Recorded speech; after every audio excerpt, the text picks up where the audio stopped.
بسم الله الرحمن الرحیم.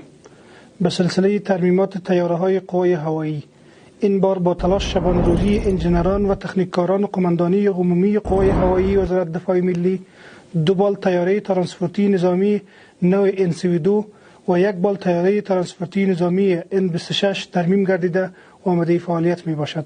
البته لازم به یادآوری هسته با تلاش فراوان بخش‌های مختلف قوای هوایی وزارت دفاع ملی، تا اکنون بیشتر از 60 تا طیاره بالثابت و بالمتحرک ترمیم گردیده و آماده خدمتگزاری می باشد.